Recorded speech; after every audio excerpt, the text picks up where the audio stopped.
When Rosa Matthews enters her son Calvin's restaurant on her birthday, she expects celebration, but instead faces shocking disrespect from a young waiter. What starts as a painful moment becomes the spark for a community-wide movement against prejudice. How does Rosa's quiet strength turn a local injustice into something so much bigger? And how does Calvin transform their restaurant into a symbol of inclusion and hope? Like, comment, and subscribe to join this inspiring journey of resilience, justice, and the fight to ensure everyone has a seat at the table. What would you have done in Rosa's shoes? Let us know in the comments. Rosa Matthews' footsteps echoed softly as she made her way down the familiar city street, the golden afternoon light casting long shadows across the sidewalk. She clutched her handbag tightly, her fingers feeling the worn leather that had accompanied her for years like an old friend. Today was her 68th birthday, and she had plans. Plans that involved the one place that had become a second home to her over the years. The neighborhood table, the restaurant her son had poured his heart into building. Rosa's heart swelled with pride as she thought about her son, Calvin Matthews. She smiled softly, reminiscing about how far they had come. Calvin had faced countless obstacles growing up, many of which were not of his own making.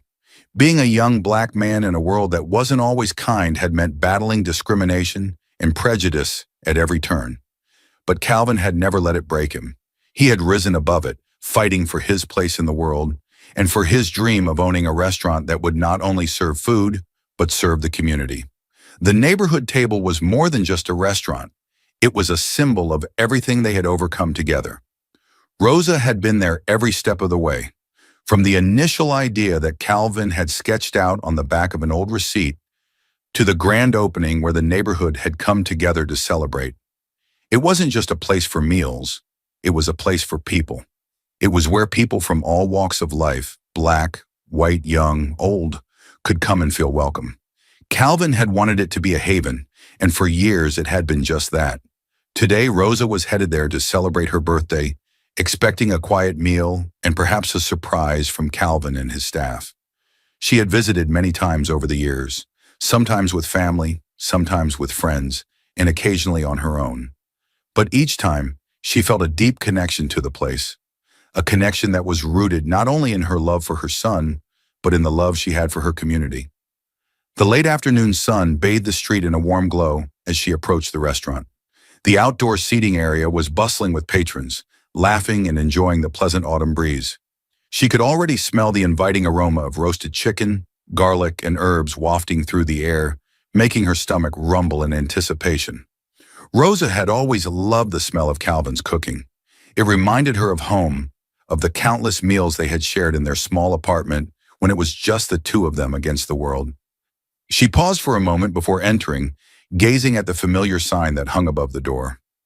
The golden letters read, "The Neighborhood Table," and underneath, Calvin had painted a simple phrase, "A place for everyone." Rosa smiled, feeling a swell of pride in her chest. That's what Calvin had always wanted, and he had succeeded. His restaurant had become a beloved institution in the neighborhood. With a deep breath, Rosa pushed open the door and stepped inside.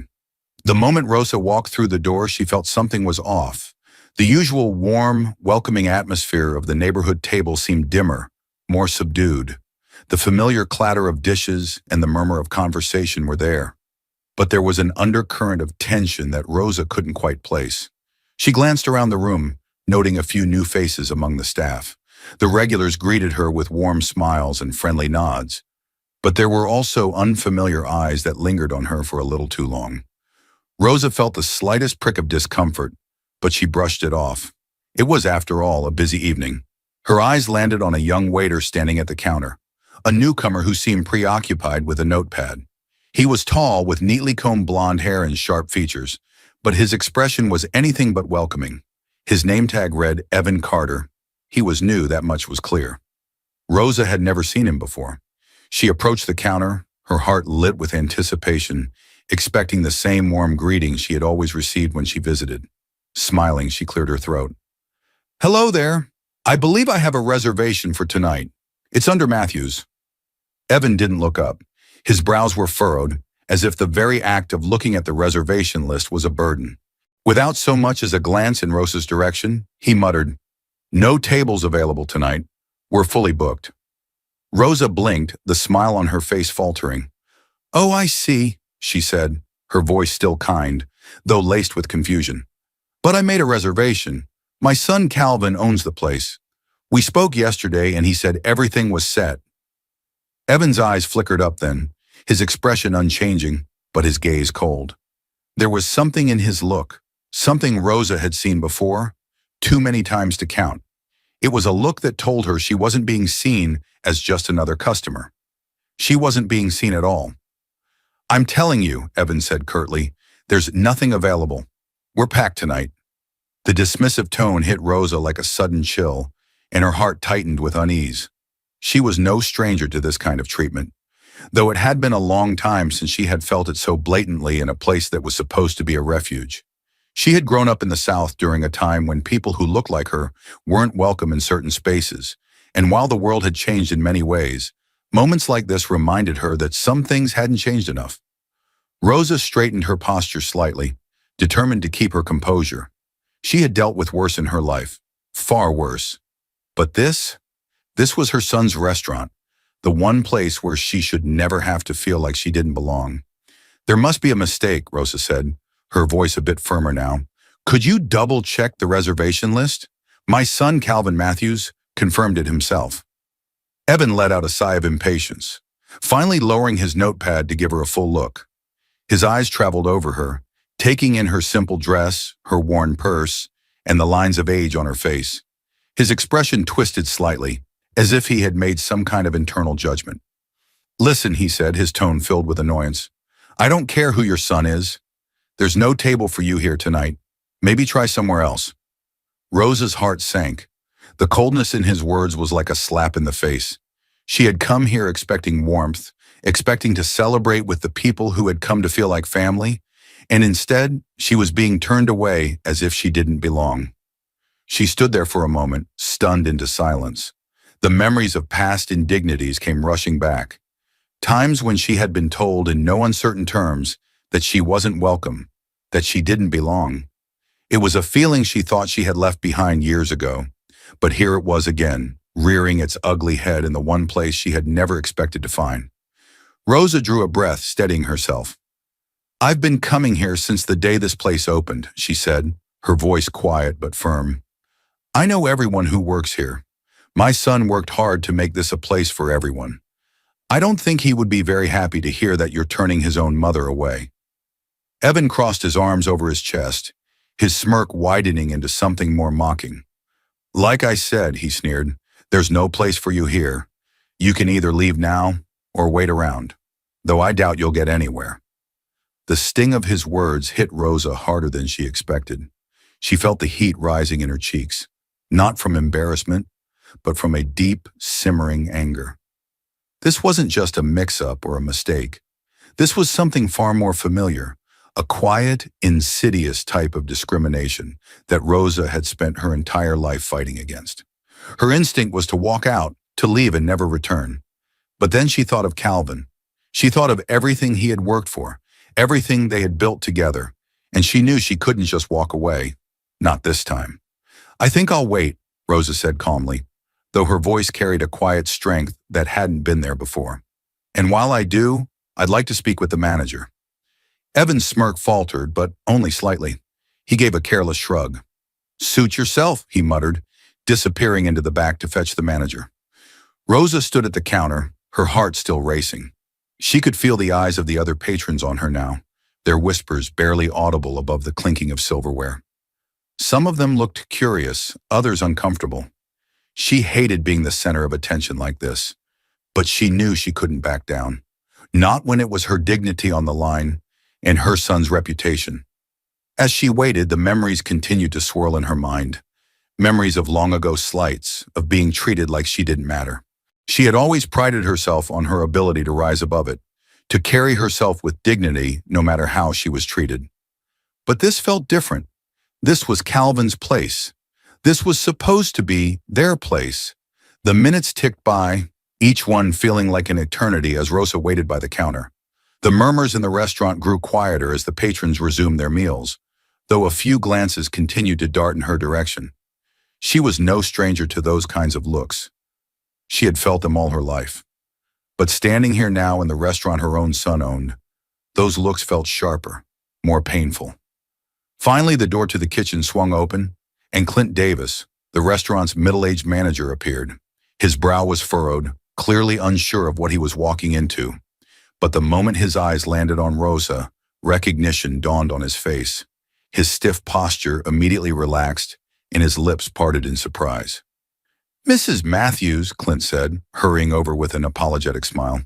"I'm so sorry about this. There must have been some sort of misunderstanding." Rosa could see the genuine concern in Clint's expression. She had known him since the restaurant opened, and he had always treated her with respect. But even as he approached her with a smile, Rosa's anger simmered beneath the surface. The issue wasn't just about her table. It was about the way she had been treated, the casual dismissal she had faced at the hands of Evan. "I'm sure there was," Rosa replied, her voice even but firm. "But this isn't just about a mistake with the reservation. That young man," she nodded in the direction of the kitchen where Evan had disappeared, "spoke to me in a way that no customer should ever be spoken to. He made it clear that I wasn't welcome here." Clint's expression faltered, and his gaze flicked briefly toward the kitchen before returning to Rosa. "I'm really sorry, Mrs. Matthews," he said again, his voice more subdued now. "That's not the way we do things here. I'll speak with him, I promise." Rosa shook her head slightly, frustration growing. "I'm not asking for special treatment, Clint. I just want to know why someone would think they can treat anyone, let alone the owner's mother, like they don't belong here." Clint's face flushed with embarrassment, and he seemed at a loss for words. "You're right, of course. Let me make this right. I'll get you seated at once."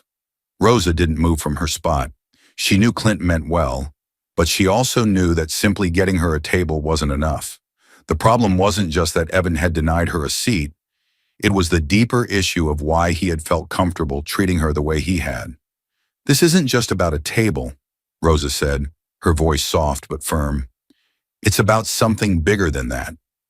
Clint's discomfort was palpable. He nodded, his face tight with understanding. "You're absolutely right, Mrs. Matthews. I'll handle it." Rosa knew he meant well, but she also knew that handling it quietly in the back room wasn't enough. She had fought too hard, too long, to let moments like these pass without making them count. "I appreciate that, Clint," Rosa said, meeting his gaze, "but I want to make sure that no one else is ever treated this way in this restaurant." Clint nodded again, more firmly this time. "I promise, Mrs. Matthews, this won't happen again." As Clint walked back toward the kitchen to confront Evan, Rosa took a moment to gather herself. She felt drained, exhausted from the emotional toll of the encounter, but she knew she had done the right thing by speaking up. The world wasn't going to change unless people like her stood their ground, no matter how tired they were. She glanced around the room, noticing the way the other patrons had returned to their meals. The moment had passed for them, just another small disruption in their evening. But for Rosa, it was more than that. It was a reminder of the long road she had traveled to get here. For a moment, she felt that familiar weariness wash over her. She was tired of always having to fight, tired of always having to defend her right to be treated with respect. But then she thought of Calvin. She thought of the dreams he had for this place, the ideals he had built it on, and she knew she couldn't give up. Not now. As she waited for Clint to return, Rosa stood tall, her resolve hardening. This wasn't just about her anymore. It was about everyone who had ever been made to feel like they didn't belong, like they weren't worthy of respect. And she wasn't going to let that happen. Not here, not in the place that she and Calvin had built together. Rosa stood in silence, watching Clint disappear into the kitchen. The hum of the restaurant buzzed around her, but she felt disconnected from it, as though the world had grown muffled. She let her gaze drift over the room. People were eating, laughing, talking, unaware of the storm brewing inside her. For them, it was just another evening at a popular restaurant. But for Rosa, it was a night tainted with the bitter taste of humiliation and something else, familiar anger. She closed her eyes for a moment, willing herself to stay calm. She didn't want to cause a scene, but neither did she want to let this slide. The truth was, she had experienced this kind of quiet discrimination her entire life. But the sting had never faded. The world had changed in many ways. And yet here she was, still having to remind people that she deserved to be treated with the same respect as anyone else. Her mind wandered to the past, to memories she had tried to bury, but never fully could. Rosa had grown up in the South during the Civil Rights Movement. She remembered walking down streets with her head held high, even when her heart ached with the knowledge that she wasn't welcome in many of the places she passed. There had been separate schools, separate bathrooms, even separate waiting areas at the doctor's office.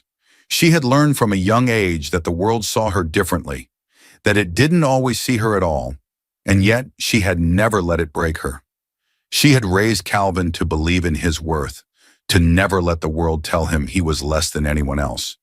She had fought to give him a future where his skin color wouldn't be a barrier, where he could walk into any room and know he belonged. But seeing Evan's dismissive smirk, hearing his cold words brought all of those old wounds rushing back to the surface. It wasn't just about her, it was about the generations who had fought for basic human dignity. It was about the future she wanted for her son, her grandchildren, and everyone else who came after them. Her hand clenched around the strap of her purse as she opened her eyes, her resolve hardening. She couldn't let this moment pass in silence. Evan needed to understand the weight of his words.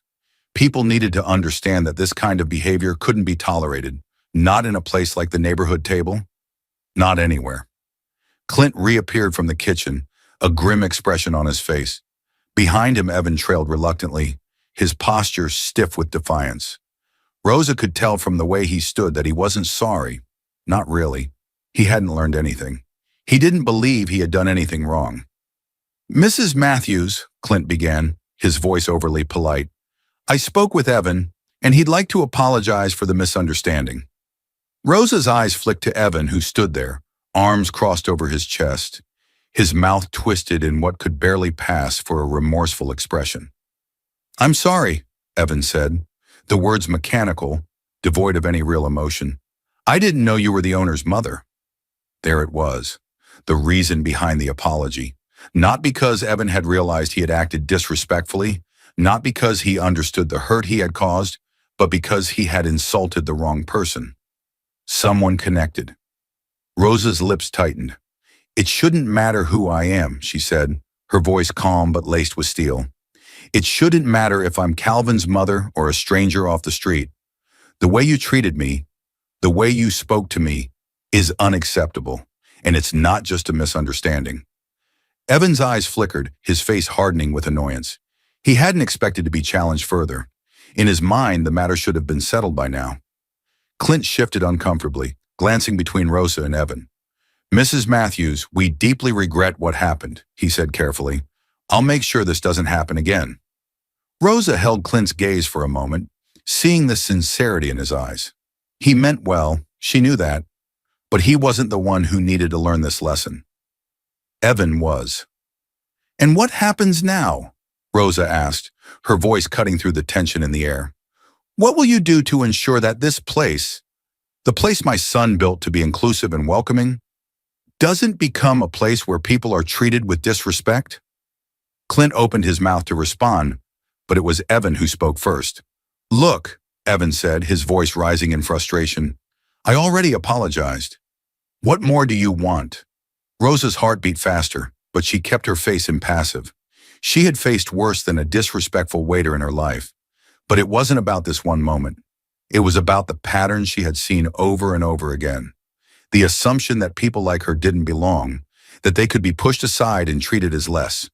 It wasn't just about what she wanted, it was about what was right. "I don't want anything from you, Evan," Rosa said, her voice soft but firm. "But you need to understand that when you talk to someone, the way you talk to me, you're not just being rude. You're telling them they don't belong. You're telling them they're not worthy of being here." Evan rolled his eyes and Clint shot him a warning look. "Mrs. Matthews," Clint said, stepping in, "I'll make sure that this is addressed. I'll personally handle it." But Rosa wasn't finished. She could feel the weight of the moment pressing down on her, the knowledge that this was bigger than a single confrontation. The other patrons had started to watch again, their conversations quieting as they tuned into the unfolding scene. "This isn't just about me," Rosa said, raising her voice slightly so that the entire restaurant could hear. "This is about what's happening every day to people who look like me, to people who are treated like they don't belong in places like this. And it has to stop." The words hung in the air, heavy with meaning. Rosa hadn't planned to speak out like this, but now that the moment had come, she couldn't hold it back. She had been quiet for too long, letting the small slights and everyday indignities slide by. But not today. Not here. She wasn't just speaking for herself.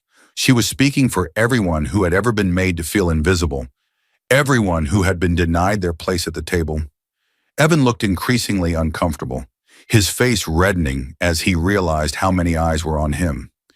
Clint, too, seemed unsure of what to do next, glancing around as if searching for a way to de-escalate the situation. "Mrs. Matthews," Clint said again, more quietly this time, "we're really sorry. Let's get you seated and—" "I don't need a table," Rosa interrupted, her voice sharp but controlled. "What I need is to know that this place will live up to the values my son built it on. I need to know that this won't happen to anyone else who walks through these doors." Clint swallowed hard, nodding. "I promise, Mrs. Matthews. We'll take steps to make sure this never happens again." Rosa gave a small nod in return. "I'll hold you to that," she said softly, her gaze lingering on Evan for a moment longer before she turned away. She could feel the weight of the patron's stares as she made her way to the door, her heart still pounding, her hands trembling slightly. But she knew she had done the right thing. As she stepped outside, the cool evening air hit her face, and she breathed it in deeply, trying to steady her emotions. The quiet of the street was a stark contrast to the storm that had just unfolded inside. Rosa stood there for a moment, gazing out at the city she had called home for so long. The city had changed in so many ways over the years, but some things hadn't changed enough. She thought of Calvin again, of the dreams he had for his restaurant, and she knew that the fight wasn't over, not by a long shot. Unbeknownst to Rosa, the events inside the restaurant were already beginning to ripple out into the world beyond its walls. As she had stood her ground, a few of the patrons had discreetly recorded the interaction on their phones, capturing the confrontation between her and Evan. By the time Rosa stepped out onto the street, those videos were already making their way across social media platforms, shared and reshared with increasing speed. One of the patrons who had filmed the exchange was a young woman named Emily Jenkins, a local college student who had come to the restaurant for dinner with friends. As she watched the situation unfold, Emily had felt a surge of anger and empathy for the older woman who had been treated so unfairly. Without thinking, she had pulled out her phone and started recording. Now, as she sat with her friends, scrolling through her phone, she realized just how powerful the footage was. Rosa's voice, calm yet filled with emotion, resonated deeply. She had spoken not just for herself, but for countless others who had experienced similar treatment. The weight of her words, her dignity in the face of disrespect, moved Emily in a way she hadn't expected. "I'm posting this," Emily said, her fingers hovering over her phone's screen. "People need to see this." Her friends nodded in agreement. "Yeah," one of them said. "This is important. People need to know what's happening." With a few taps, Emily uploaded the video to her social media accounts, adding a caption that read, "This woman stood up to injustice at the neighborhood table tonight. We need more people like her in this world. Respect for Rosa, or no room for racism." Within minutes, the post began to gain traction. Comments flooded in, praising Rosa for her courage and condemning the waiter's behavior. People from all over the city and beyond began sharing the video, adding their own messages of support. Some called for boycotts of the restaurant, while others urged the owners to take swift action. In the span of an hour, Respect for Rosa and No Room for Racism were trending locally, and the video had been viewed thousands of times. People began tagging local activists, influencers, and even news outlets, drawing attention to the incident in a way that Rosa had never anticipated. At a nearby coffee shop, Melissa Perez, a well-known activist and organizer, saw the video appear in her feed. Melissa had dedicated her life to fighting racial injustice and advocating for marginalized communities, and the video struck a chord with her immediately. She watched Rosa calmly but firmly address the waiter, calling out the deeper issues that underpinned the interaction. Melissa didn't hesitate. She shared the video with her followers, adding her own comment, This is why we fight. This is why we stand up. Respect for Rosa. As more and more people shared the video, the momentum grew. Soon, local news stations picked up the story, with reporters calling for statements from the restaurant. Activists began organizing online, calling for a protest in front of the neighborhood table to demand accountability and action. While the story spread like wildfire online, Calvin Matthews was blissfully unaware of the storm brewing around him. He had spent the afternoon meeting with suppliers for the restaurant, finalizing deals for fresh ingredients and planning for the upcoming season. It wasn't until he checked his phone at the end of the day that he realized something was very wrong. His notifications were out of control. Dozens, no, hundreds of texts, missed calls, and social media alerts filled his screen. His heart sank as he began to read through them. "Calvin, there's something going on at the restaurant. You need to get here as soon as possible. Dude, did you see the video? You better deal with this fast. Man, the restaurant is blowing up online. What happened?" Confusion turned to dread as Calvin opened one of the messages and saw the video. His stomach twisted into a tight knot as he watched the scene unfold. His mother, Rosa, standing firm as a young waiter, someone he didn't even recognize, dismissed her with cruel indifference. The anger in his chest grew with every second of the video. How could this happen? How could someone in his own restaurant be a place that he had built to be a safe, welcoming space for everyone, treat his mother, of all people, with such disrespect? Without thinking, Calvin bolted out of his office, grabbing his jacket and keys. He needed to get to the restaurant, and he needed to get there now. By the time Calvin arrived, the situation had already escalated beyond anything he could have imagined. A small crowd had gathered outside the restaurant. Activists, journalists, and onlookers, all drawn by the rapidly spreading story. News vans were parked along the curb, their bright lights casting an eerie glow over the scene. Calvin pushed through the crowd, his mind racing. He had spent years building the neighborhood table as a place where people of all backgrounds could come together. How had it come to this? How had it become a symbol of the very kind of prejudice he had fought so hard against? When Calvin stepped inside the restaurant, he immediately spotted Clint, who looked pale and flustered, standing by the front counter. Evan was nowhere to be seen. The staff moved around the room nervously, unsure of what to do with the growing tension in the air. "Clint," Calvin said, his voice low and tight with anger. "What happened here?" Clint looked up, his eyes filled with guilt. "Calvin, I'm so sorry.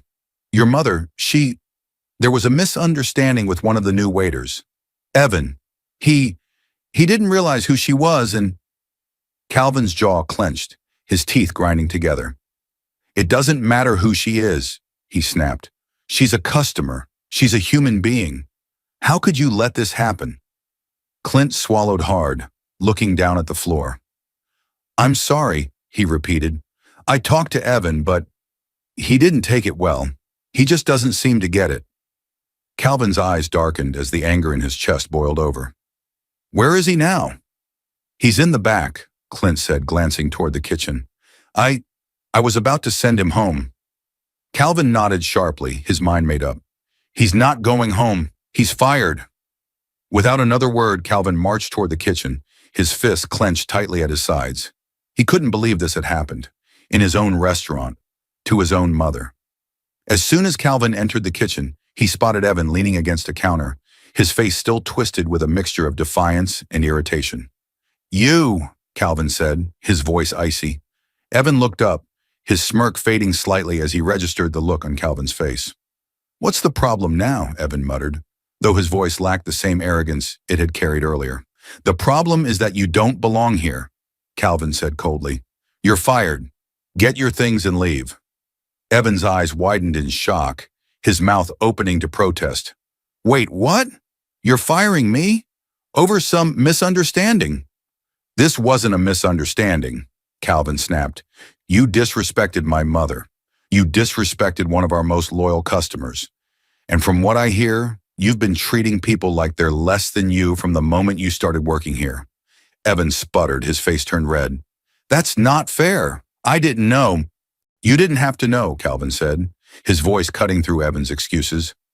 "You should treat every single person who walks through these doors with respect, regardless of who they are. That's what this place stands for. And if you can't understand that, you don't belong here. Evan's face twisted with fury, but he didn't argue any further. With a final huff, he stormed out of the kitchen, muttering under his breath. Calvin watched him go, his heart still pounding with anger. But as the door swung shut behind Evan, Calvin felt a weight settle in his chest. The damage had already been done, and now he had to face the consequences. By the time Calvin returned to the front of the restaurant, the crowd outside had grown even larger. Reporters had gathered by the windows, their cameras trained on the door, waiting for a statement. The noise of the crowd outside clashed with the tense, hushed atmosphere inside the restaurant. Staff members glanced nervously at each other, unsure of what to do next. Calvin knew that there was no avoiding the situation. The video of his mother's confrontation with Evan had already spread across the internet, and now the entire city and beyond was watching. People were calling for justice, for accountability. Others were calling for boycotts, claiming that the restaurant had allowed discrimination to fester within its walls. Calvin took a deep breath, running a hand over his face. This was a nightmare, but he couldn't run from it. He had to face it head on. He owed that much to his mother, to his community, and to everyone who had ever believed in the mission of the neighborhood table. Clint approached him cautiously. "Calvin, what do we do?" Calvin's jaw tightened as he considered the options. There was only one thing he could do. He needed to speak directly to people, to take responsibility and set things right. "I'm going outside, Wayne," Calvin said, his voice steady. "I need to address the crowd." Clint looked uncertain. "Are you sure? It's pretty heated out there." "I'm sure," Calvin said firmly. "We need to own this. I need to own this." With that, Calvin straightened his shoulders and walked toward the door. The moment he stepped outside, the cameras flashed and the crowd surged forward, reporters shouting questions at him. But Calvin raised his hand, silencing them. "Please," Calvin began, his voice loud and clear. "I need to speak." The crowd quieted, though the tension in the air was palpable. Calvin could feel the weight of their eyes on him, the judgment in their stares. He took a deep breath, gathering his thoughts before speaking. "My name is Calvin Matthew," he began, "and I'm the owner of the neighborhood table. Tonight, something happened inside this restaurant that goes against everything we stand for. My mother, Rosa Matthews, was disrespected and treated unfairly by one of our staff members. I want to make it clear that this kind of behavior is unacceptable, both in this restaurant and in any space where people come together." Calvin paused, his gaze sweeping over the crowd. "I've fired the employee responsible, and I want to assure everyone here, and everyone watching, that we will be taking steps to ensure that something like this never happens again. This restaurant was built on the idea that everyone deserves a seat at the table, no matter who they are, where they come from, or what they look like. And I take full responsibility for making sure we live up to that mission." A murmur rippled through the crowd, and Calvin could feel the tension easing slightly. But he wasn't finished. "I know that an apology isn't enough," Calvin continued, his voice strong.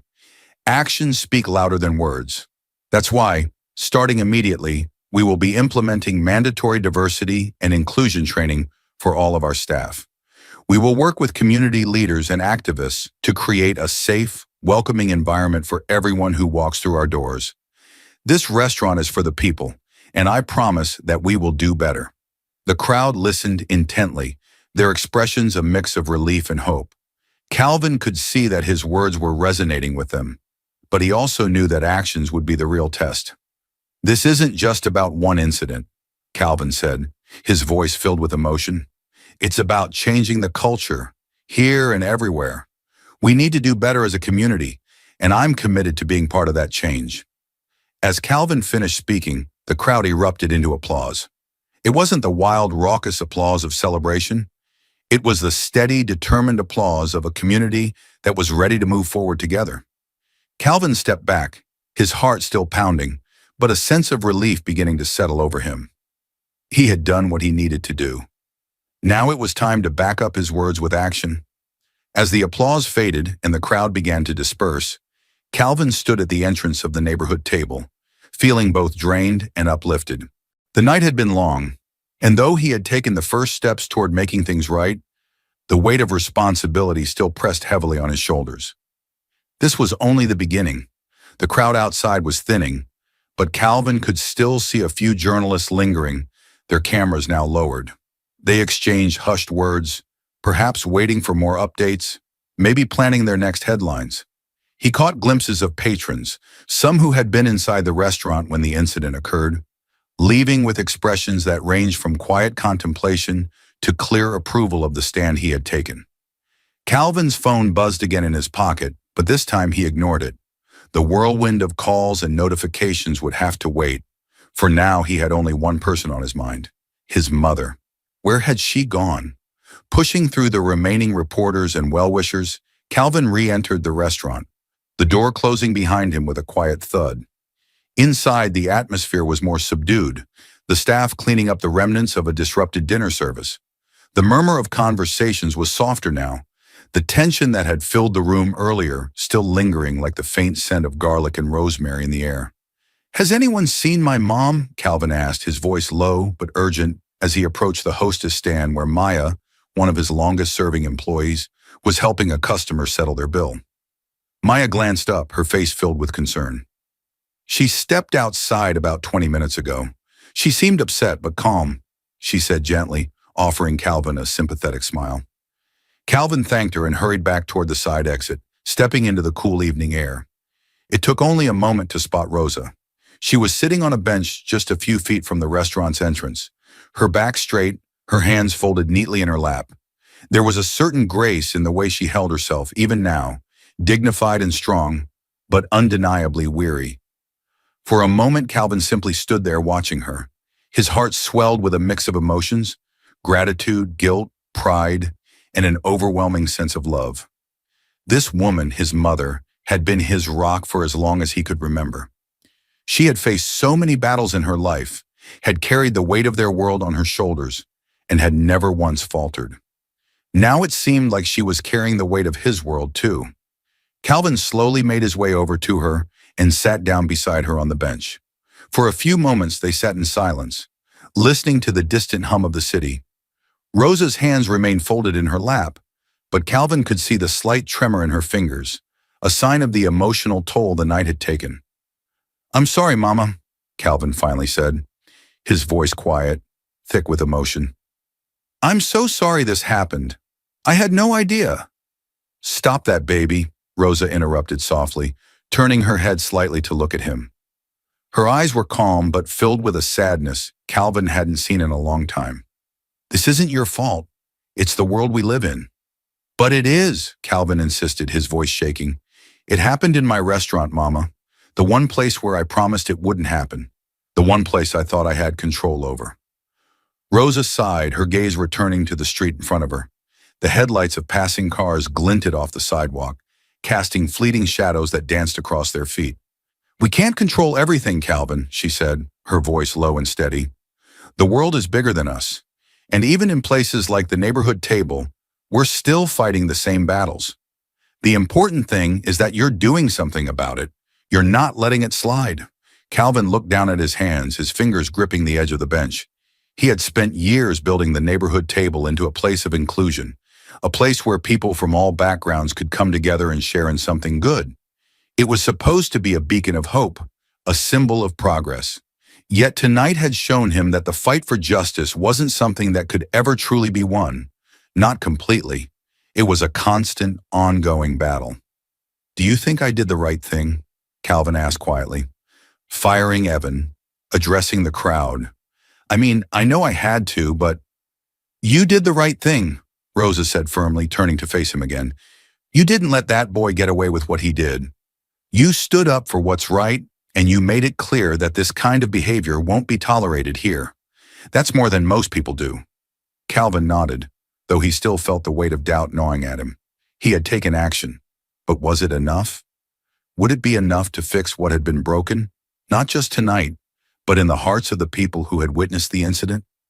Rosa seemed to sense his internal struggle, and she placed her hand gently on his. "This isn't just about one bad apple, Calvin," she said quietly. "It's about something much bigger. And I know you've been fighting it your whole life, just like I have, but you can't fix everything in one night. What matters is that you're trying. That's all you can do."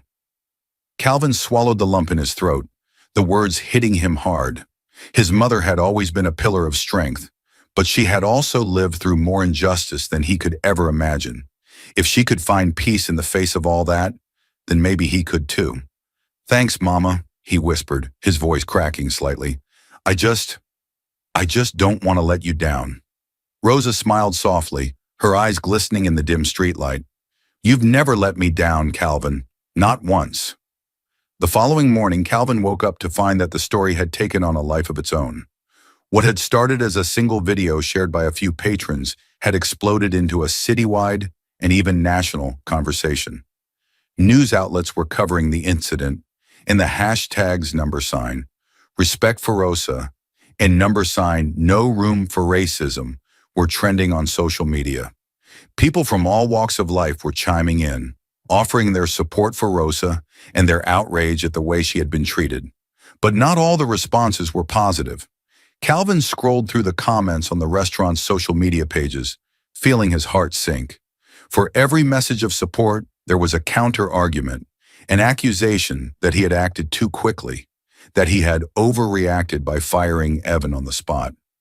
Some comments accused him of caving to pressure or ruining a young man's career over a misunderstanding. This cancel culture nonsense is out of control.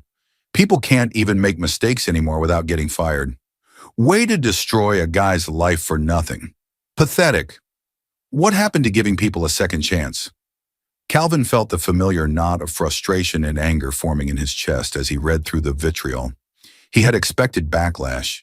He wasn't naive. But seeing the comments in black and white, knowing that people were siding with Evan without knowing the full story, made his blood boil. A particularly harsh comment caught his eye. Maybe if people like her didn't make everything about race, we wouldn't have these problems. Just saying. Calvin slammed his phone down on the kitchen counter, his jaw tight. He was furious. Furious that people could be so blind to the realities of what had happened. Furious that they could so easily dismiss the pain his mother had endured and the pain so many others like her had endured for generations. The anger that had simmered within him last night after firing Evan was now boiling over.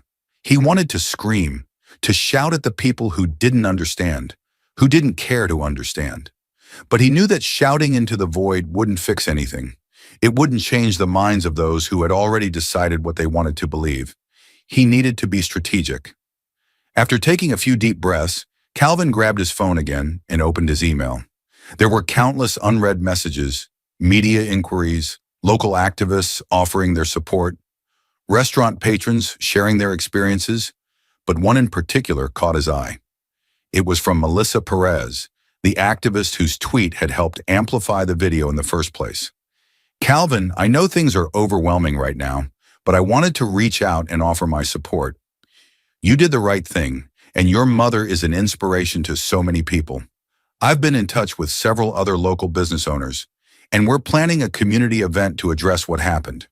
It would be great if you could attend and speak to what you're doing to make the neighborhood table a place of inclusion and respect.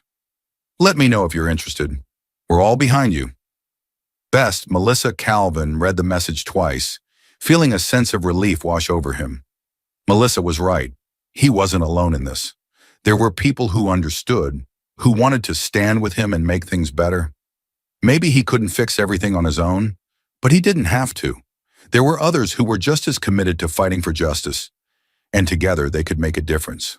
Calvin quickly typed out a reply. "Melissa, thank you so much for reaching out. I'd love to be a part of the event.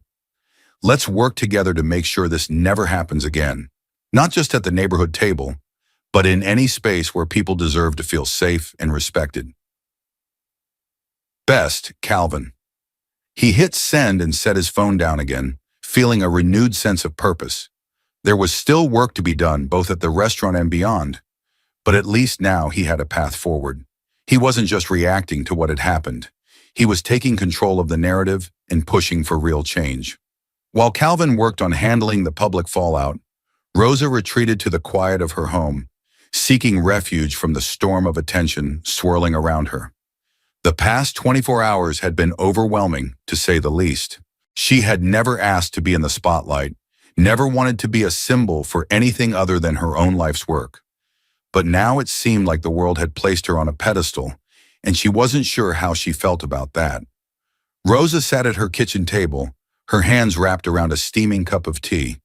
She had always found comfort in the simple things, a warm cup of tea, a quiet moment of reflection. But today her mind wouldn't settle. Her phone buzzed on the table, another message lighting up the screen. She hadn't checked her phone much today, overwhelmed by the flood of calls and texts from friends, family, and even strangers who had seen the video.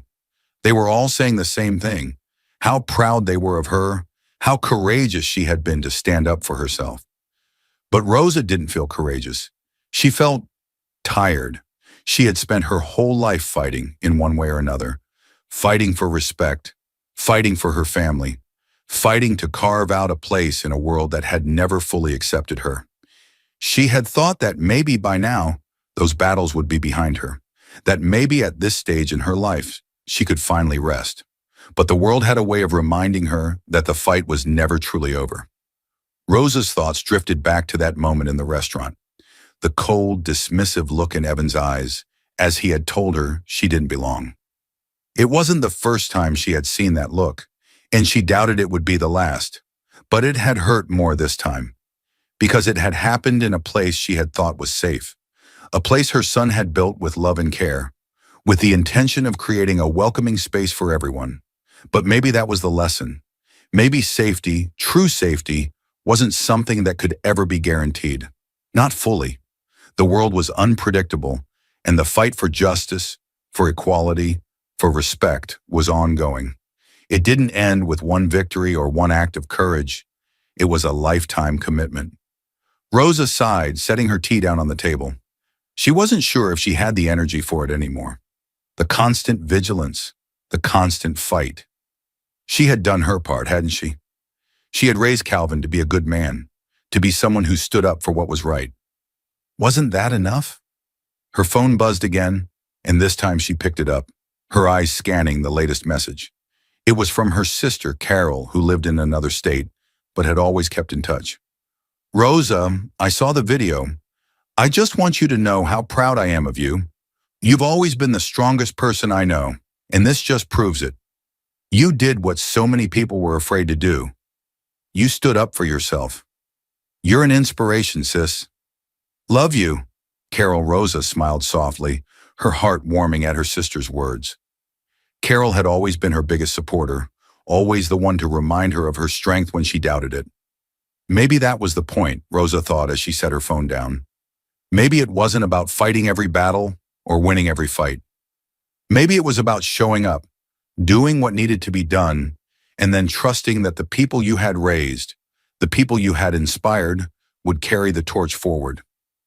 Rosa leaned back in her chair, closing her eyes for a moment. She wasn't done fighting, not completely. But maybe it was time to let others take the lead. Maybe it was time to rest, just a little. The day of the community event arrived, and the neighborhood table buzzed with activity. The restaurant had been transformed for the occasion, with tables moved to the side to make room for rows of chairs, and a small stage set up at the front where Calvin and other local leaders would speak. Rosa sat quietly in one of the chairs near the back, watching as people filled the room. It was a diverse crowd, young and old, black and white, families with children, groups of friends. They had all come together to be part of something bigger than themselves, to stand in solidarity and support for a common cause. Melissa Perez, the activist who had organized the event, stood at the front, greeting guests as they arrived. She had been instrumental in helping Calvin navigate the aftermath of the incident, and Rosa was grateful for her guidance. Without people like Melissa, it would have been easy for Calvin to feel lost in the whirlwind of attention and backlash. But Melissa had given him direction, helped him turn the situation into something constructive. Calvin stood beside Melissa, his posture relaxed but his face focused. He was nervous, Rosa could tell, but he was ready. This was his moment to show the community and the world that the neighborhood table was more than just a restaurant. It was a place for change, a place where people could come together and fight for what was right. As the room filled, Calvin stepped up to the microphone, and the crowd fell silent. "Thank you all for being here tonight," Calvin began, his voice steady but filled with emotion. This has been a difficult time for me, for my family, and for this restaurant, but it's also been a time of reflection and growth. What happened here a few days ago was a reminder that we still have a long way to go in creating a world where everyone is treated with dignity and respect. But it was also a wake-up call for me, a reminder that I can't take that responsibility for granted. Calvin paused, his eyes scanning the crowd. This restaurant was built on the idea that everyone deserves a seat at the table, that everyone should feel welcome, regardless of who they are or where they come from. And I want to make sure that the neighborhood table lives up to that promise. The crowd murmured in agreement, and Calvin continued. We're going to be making some changes here. We're going to be implementing diversity and inclusion training for all of our staff, and we're going to be partnering with local organizations to create a safe, welcoming space for everyone. But more than that, we're going to be part of the larger conversation. We're going to use this moment as a catalyst for change, not just here, but in our community and beyond. Rosa watched as the crowd erupted into applause, their support palpable. She felt a surge of pride for her son, for the man he had become, for the leader he was becoming. He was taking the lessons she had taught him and turning them into something powerful, something that would have a lasting impact. As the applause died down, Calvin glanced toward the back of the room, his eyes finding Rosa's.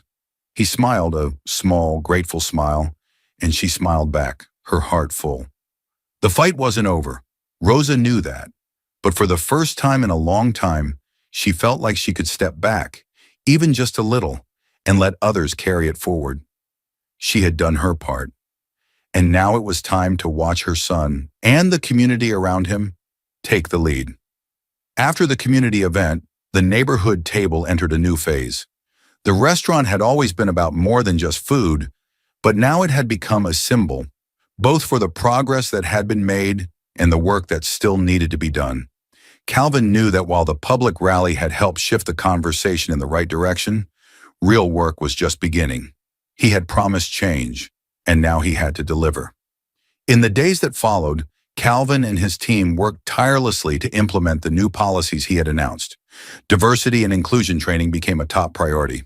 Calvin reached out to local civil rights organizations, bringing in specialists to help educate his staff on issues like unconscious bias, microaggressions, and systemic racism.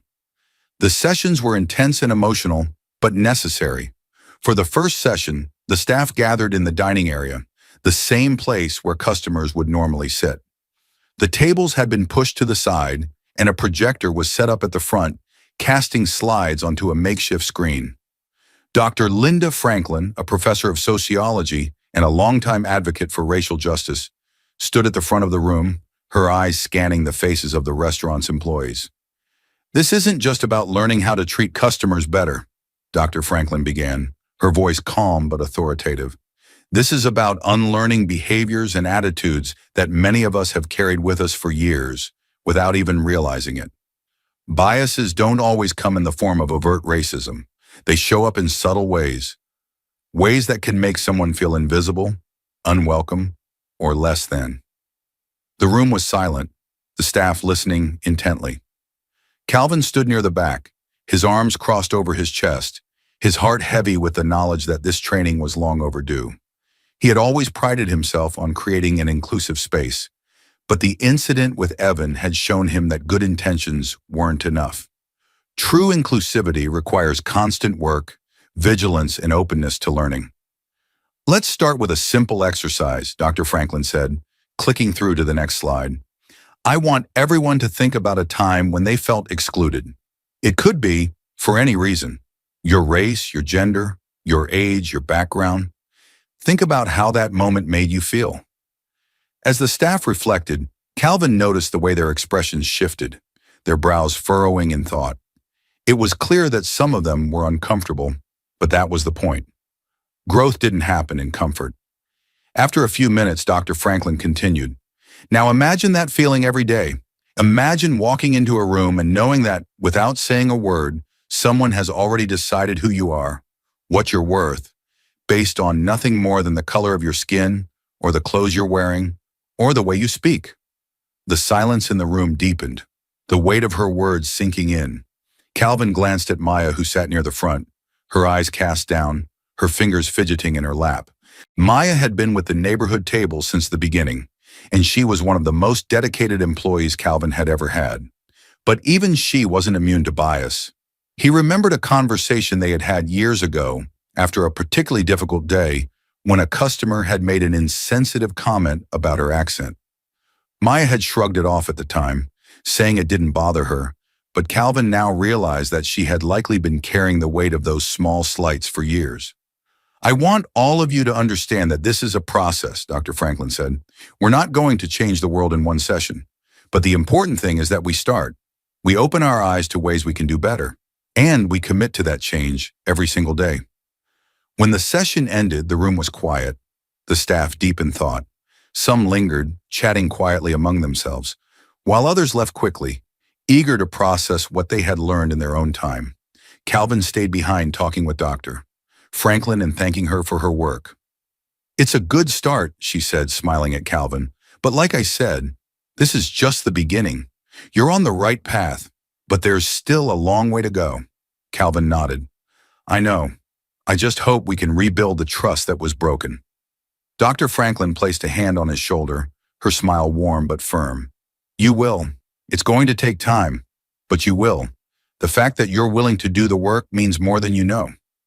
While Calvin worked to make changes within the restaurant, the broader community continued to rally around the neighborhood table. Word spread about diversity training and the new policies Calvin had implemented, and soon other businesses began to take notice. Local shop owners, cafe managers, and even nearby restaurants reached out to Calvin, asking for advice on how to implement similar practices in their own establishments. The ripple effect was exactly what Calvin had hoped for. He wanted the neighborhood table to be a model for inclusivity, but more than that, he wanted to help foster a community where everyone felt welcome no matter where they went. One afternoon, as Calvin sat in his office, sifting through emails, he received a message from Gail Thompson, the owner of a popular bookstore down the street. "Hey Calvin, I just wanted to say that what you're doing at the neighborhood table is incredible. I've been following the news and hearing from customers about the changes you're making, and it's inspiring. I'd love to sit down with you sometime to talk about how we can implement similar changes at my bookstore. I've been thinking about it for a while, and after what happened with your mom, I realize it's something I need to take action on. Let me know if you're free for coffee sometime soon." Best, Gail. Calvin smiled as he read the message. He had known Gail for years. Her bookstore had been a staple in the neighborhood long before he had opened the restaurant. They had always gotten along well, but it was clear that this new connection, this shared commitment to creating more inclusive spaces, was bringing them even closer. He quickly typed out a response, agreeing to meet with her the following week. As Calvin hit send, his office door creaked open, and Maya stepped inside, a tentative smile on her face. "Hey, Calvin," she said softly. "Do you have a minute?" "Of course," Calvin replied, motioning for her to sit down. "What's on your mind?" Maya hesitated for a moment, then spoke, her voice low but steady. "I just wanted to say thank you for everything you're doing. The training session yesterday, it really opened my eyes to some things. Not just about how we treat customers, but about how we treat each other. I realize that there are things I've experienced that I've just accepted as normal, but they're not." Calvin nodded, his heart heavy with understanding. "I get it, Maya, and I'm sorry that I didn't address this sooner. I should have. But I'm committed to making sure that this place is different, that it's better." Maya smiled a bit more brightly now. "I know you are, and I believe you. I just wanted to let you know that I'm with you. Whatever changes need to happen, I'm ready to be part of that." Calvin felt a surge of gratitude.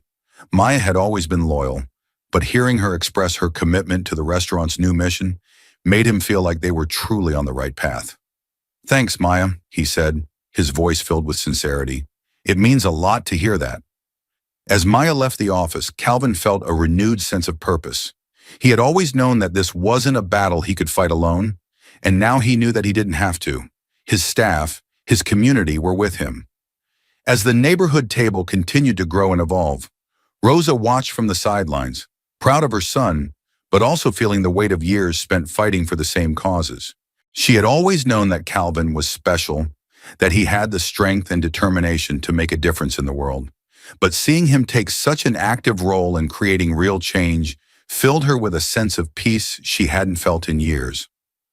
Rosa had become a bit of a local celebrity in the months since the incident. People stopped her on the street, at the grocery store, and even at church, thanking her for standing up for herself and for being a role model for others. It was a strange feeling, being so visible after a lifetime of being overlooked. But Rosa didn't let it go to her head.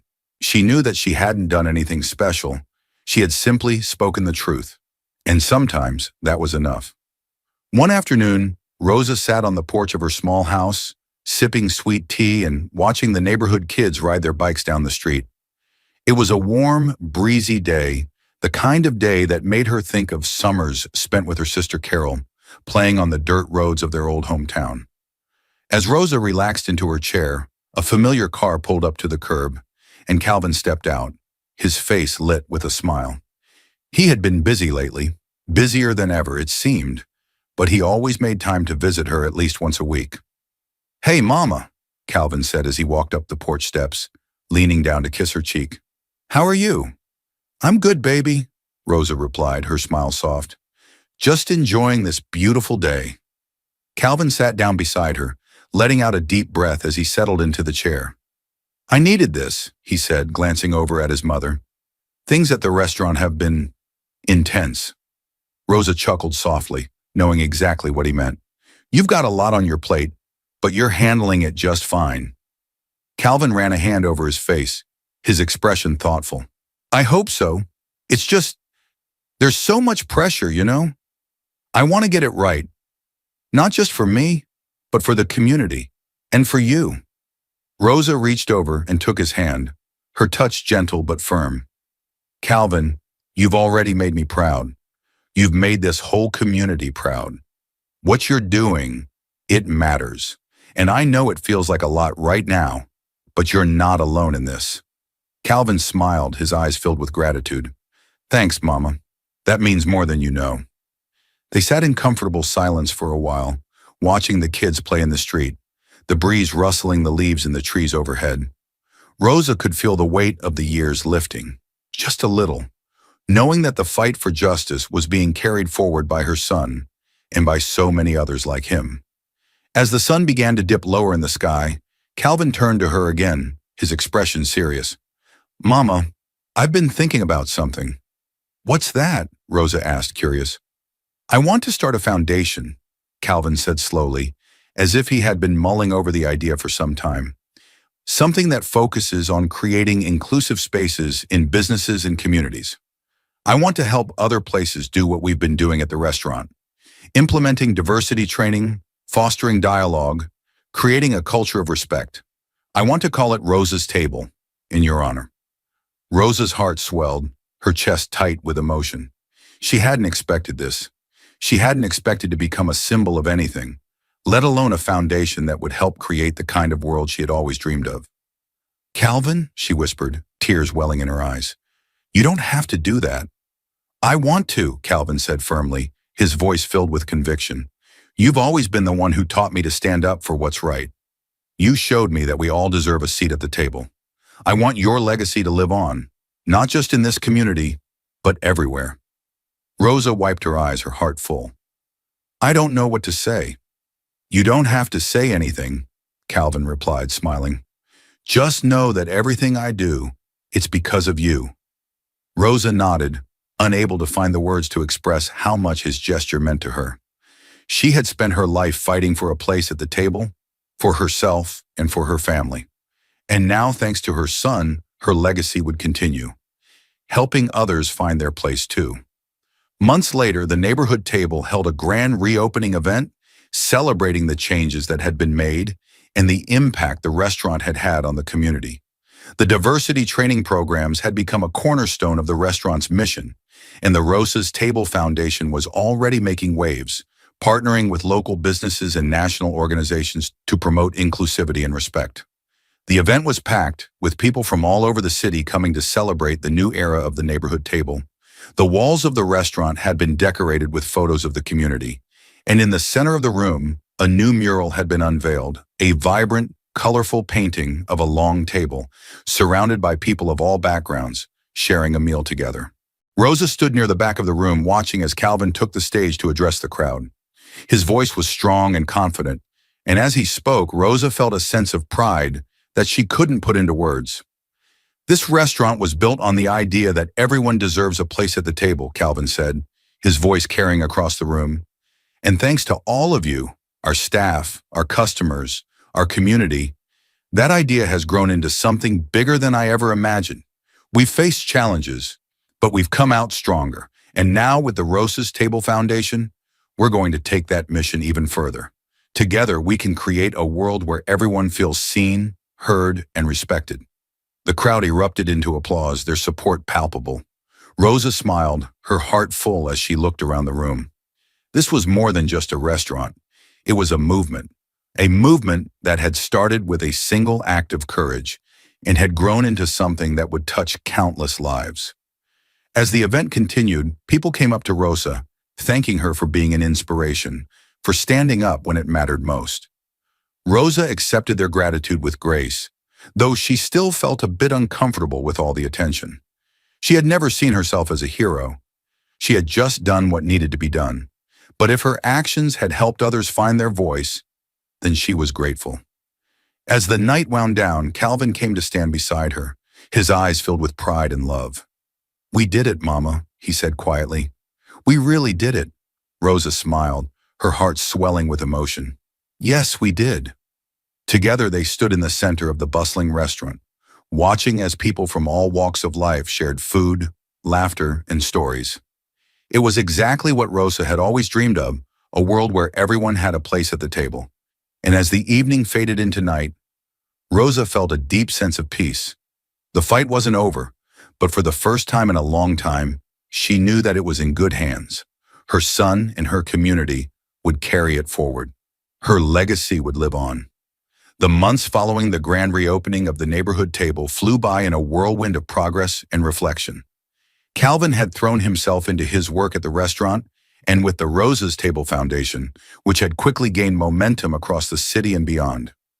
What had started as a response to an act of discrimination had blossomed into something much larger, a movement dedicated to making sure that every person in every community had a place where they were treated with dignity and respect. The foundation had expanded its reach, hosting workshops for business owners, sponsoring community events, and providing resources for organizations looking to foster inclusivity.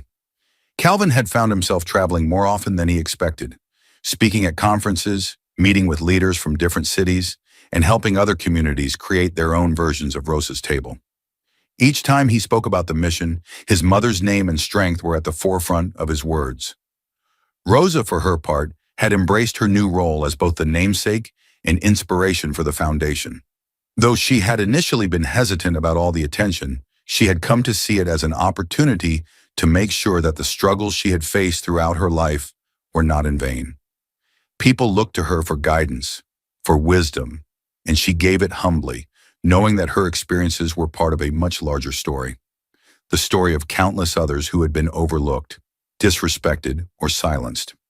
On a warm, sunny afternoon, a year after the incident that had sparked the creation of the foundation, the neighborhood table was buzzing with activity.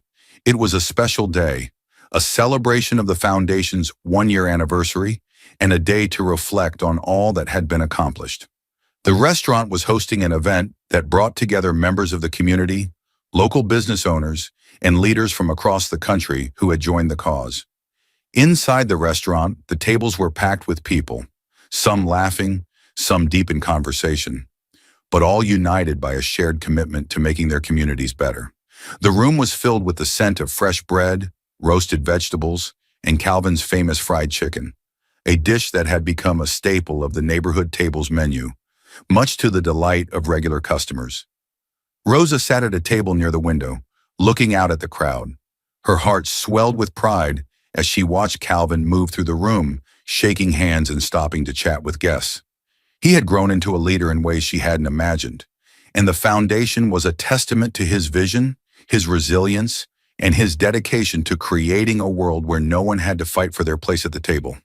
As she sat there sipping her tea, a young woman approached her, holding a notebook in her hands. She was nervous, but her eyes were bright with admiration. "Mrs. Matthews?" the young woman asked tentatively. "I hope I'm not bothering you, but I just wanted to say how much you inspire me. I've been following the work of Rosa's Table, and it's changed the way I think about community and my role in it. I'm actually writing a paper for my sociology class about the foundation and how it's made such an impact in such a short time." Rosa smiled warmly, gesturing for the young woman to sit beside her. "Thank you, sweetheart. I'm glad the foundation's work is reaching people like you." The young woman sat down, her excitement evident. "It's incredible what you and your son have done. I wanted to ask, what advice would you give to someone like me who wants to make a difference but doesn't know where to start?" Rosa leaned back in her chair, her eyes thoughtful as she considered the question. She had been asked this many times in the past year, but she always approached it with care, knowing how important it was to guide the next generation in the right direction. "Start with what you know," Rosa said softly. "Look around you. There's always something that can be made better, something that's not quite right. You don't have to fix the whole world at once. Just focus on one thing and do it with all your heart." That's what we did with the neighborhood table. We didn't set out to change the world, but when you create a space where people feel safe and respected, it has a way of spreading. The young woman nodded, scribbling notes in her notebook, her eyes wide with understanding. Rosa continued, her voice gentle but firm. "And don't be afraid to speak up when you see something wrong. Sometimes the hardest part is finding the courage to say, 'This isn't right.' But once you do, you'll find that there are others who will stand with you. You don't have to do it alone." The young woman smiled, closing her notebook. "Thank you, Mrs. Matthews. That's exactly what I needed to hear." As the young woman stood and walked back into the crowd, Rosa watched her go, her heart light. The foundation's work was making a difference. But more importantly, it was inspiring others to carry the torch forward. That, Rosa knew, was the true measure of success. Later that evening, as the celebration wound down, Calvin joined his mother at the table by the window. He looked out over the restaurant, watching the last few guests linger as the staff began to clean up. "We've come a long way, haven't we, Mama?" Calvin said softly, his voice filled with pride. Rosa smiled, resting her hand on his. "We have, baby, and we're just getting started." Calvin chuckled, shaking his head in disbelief. "I still can't believe how far this has spread. I thought we were just building a restaurant, but now it's a movement." Rosa's smile deepened, her eyes warm with love. "That's because you've always had a vision, Calvin. You've always wanted more for this world, for this community, and now you're helping make it happen." Calvin nodded, his gaze steady. "I couldn't have done any of it without you, Mama." Rosa squeezed his hand, her heart full. "I just gave you a place to start, baby. The rest, you did that on your own." Together they sat in the quiet of the restaurant, the hum of the city outside, the weight of their shared journey resting comfortably between them. The neighborhood table had become more than a restaurant. It had become a symbol, a place where everyone was welcome, where everyone had a seat at the table. And as the night drew to a close, Rosa knew deep in her heart that her legacy, one of love, resilience, and unwavering belief in justice, would live on for generations to come. As Rosa and Calvin sat together, the soft glow of the restaurant's lights reflecting their shared journey, it was clear that the neighborhood table had become more than just a place to eat. It was a symbol of hope, inclusion, and the power of community. Their work wasn't finished, and the movement they had started was only growing stronger. If you've been moved by this story, don't forget to hit subscribe and like to stay updated on more stories about resilience, justice, and the strength of the human spirit. Together, we can make sure everyone has a place at the table, because change starts with all of us.